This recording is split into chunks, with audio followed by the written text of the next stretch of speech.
The first week of April 2014, two young Dutch women, Lisanne Frun, aged 22, and Chris Kremers, aged 21, set off full of excitement from the Netherlands to the lush, tropical paradise of Panama.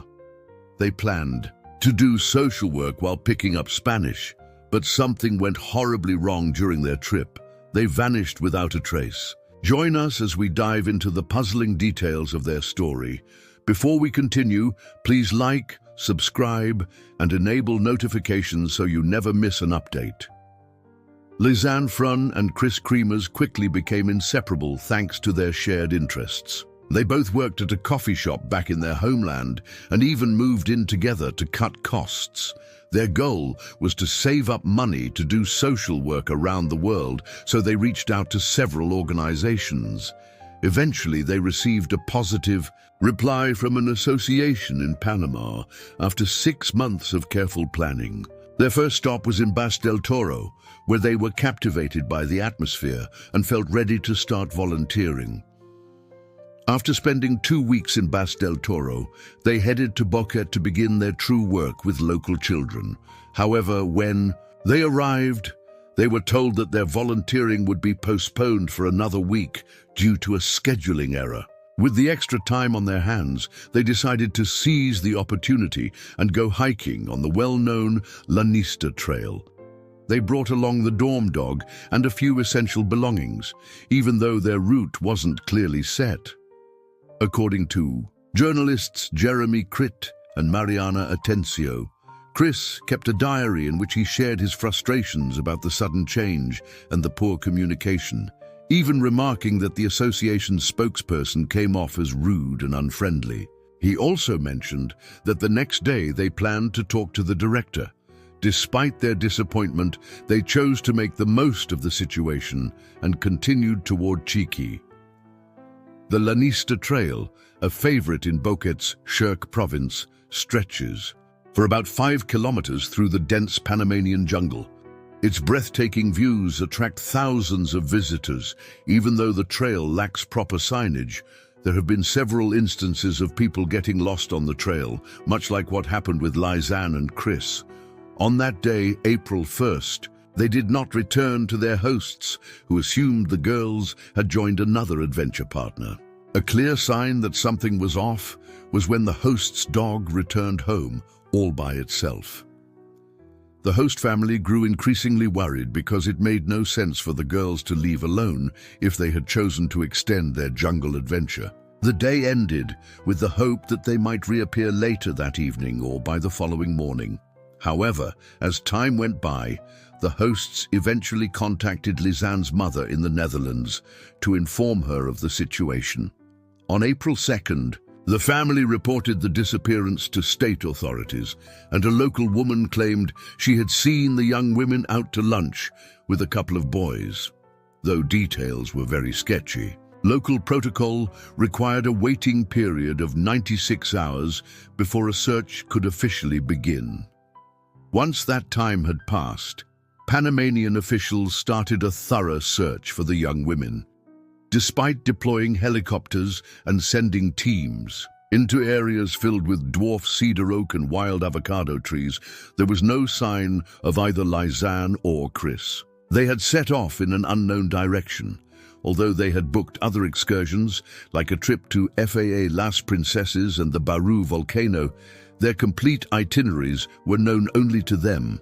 As the days passed, various theories about their disappearance began to circulate, and a local innkeeper even recognized the girls from posters. The remote and unforgiving nature of the Panamanian jungle made the search a real challenge. The rugged terrain, constant rain, dense forest, and tropical climate all complicated the rescue efforts. Moreover, this incident happened just a few weeks into the rainy season, so rising rivers made it nearly impossible to gather and preserve any potential evidence. These geographical and weather hurdles only deepened the complexity of the investigation and slowed down the response. An innkeeper mentioned that the girls had asked him for directions, and he suggested they take a cab back to town, though he wasn't sure of the choice they eventually made. By April 6th, the family was in a state of panic and decided to fly to Panama, but not before offering a reward of $30,000. News networks buzzed with various theories, and the press reports greatly alarmed Chris's parents, Rosalie and Hans Kremers, as hope began to dwindle. Their arrival in Panama, however, helped unite efforts to expand the search. With so many unanswered questions, the media continued to speculate, suggesting possibilities ranging from organized crime involvement to tragic accidents or encounters with dangerous wildlife in the jungle. These speculations forced investigators to work hard to separate fact from fiction. The families even flew to Panama with the help of special Dutch units to boost the search. Because the case had international implications, Panamanian authorities cooperated closely with their international counterparts, cross-checking information, sharing data, and involving more experts. Coordinated joint efforts were made to follow every possible international lead, ensuring no potential clue was left unchecked. Even with all this, the girls remained missing. Public pressure and extensive media coverage helped keep the investigation in the spotlight as the families urged anyone with useful information to come forward, using social media and other channels to spread the word. After 10 weeks of relentless searching, a significant break finally emerged. On June 9th, an indigenous woman from the Nige Indian tribe found a backpack while walking along the Quebrada River, which was only an hour's plane ride away from where the girls had started their journey. Recognizing the missing persons notices, she decided to hand the backpack over to the authorities. The backpack was confirmed to belong to Lisanne, and inside it were found 2 pairs of sunglasses valued at over $80, the girl's passport, a camera, a bottle of water, 2 bras, and notably 2 phones. This discovery baffled the investigators and raised many questions about the situation at the time of their disappearance and the clues that might reveal their whereabouts. With the equipment in hand, the authorities initiated a detailed call trace. Their investigation revealed that there were 7 attempted emergency calls. The first call was made on April 1st from Chris's iPhone at 4:39 in the afternoon, and 12 minutes later, Lisanne tried calling from her Samsung phone. All evidence pointed to them being in an area without cell coverage. Meanwhile, analysis of the camera's photos showed that over 100 images had been taken during the girls' final moments. The early pictures showed them happily at Pianist's Lookout, but later photos placed them further deep in the jungle. Instead of returning, the final image captured Chris crossing a river on an indigenous trail. After that, no new records surfaced until April 8th, when one disturbing image appeared that seemed to show the back of Chris's head, possibly with blood near her temple. As speculation grew, police questioned both local residents and tourists, but the mystery only deepened. A quiet brunch with 2 Dutchmen before the jungle hike later became a focal point. Although no concrete details about those individuals emerged, and detectives found no substantial leads, the expected breakthrough never materialized, leaving the case in a deadlock. A local guide, PLO Montenegro, insisted that it was vital to set the record straight for the sake of the victims. Under mounting pressure, authorities eventually ruled that Chris and Lisanne had died in an accident on the trail. Some experts theorized that they might have fallen from a high ledge, suffering fatal injuries. In small towns, such incidents make the locals feel a strong sense of responsibility. Montenegro told journalist Jeremy Critt that most tourists simply visit the Mirador, take photos, and head back the same way, leaving him puzzled as to why the Dutch women didn't do the same. Despite the court's conclusion of an accident, the evidence remained only circumstantial. One theory proposed that Lisanne died while trying to escape the jungle, leaving Chris behind, with her remains washed away by the Rio Labra and scattered around the area. Many people believed that Panamanian authorities had conducted only a superficial investigation, aiming to provide a quick resolution rather than uncover the full truth. The case continued to haunt the public with its lingering questions about what really happened to Chris and Lisanne. The fact that the recovered devices showed no signs of damage further raised suspicions, yet the authorities did not pursue a deeper investigation. The Creamer's family lawyer, Enrique Arocha, voiced his concerns over the case's handling, noting that independent media did not have access to the complete case files.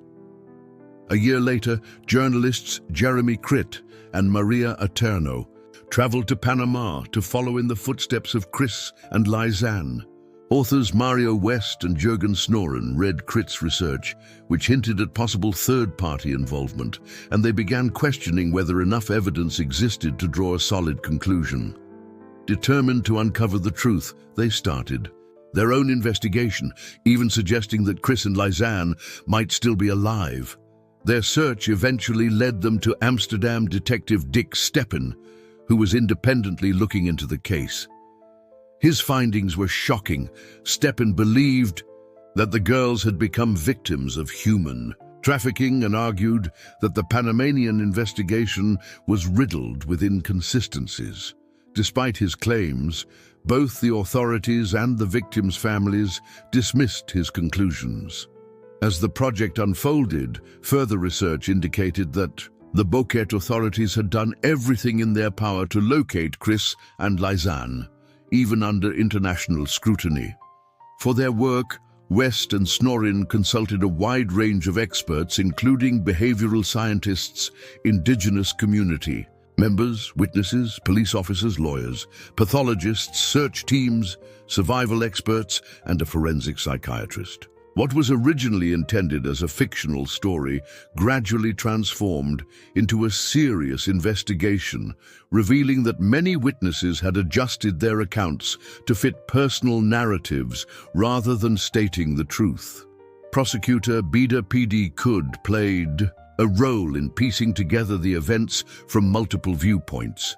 The influence of tourism in Panama cast a long shadow over the case, with some experts suggesting that authorities might have been more focused on protecting the country's tourism reputation than on uncovering the truth. Adela Correa lamented that the officials seemed more concerned with their image than with human lives, making it far more convenient to claim that Chris and Lisanne died in an accident than to acknowledge the possibility of foul play.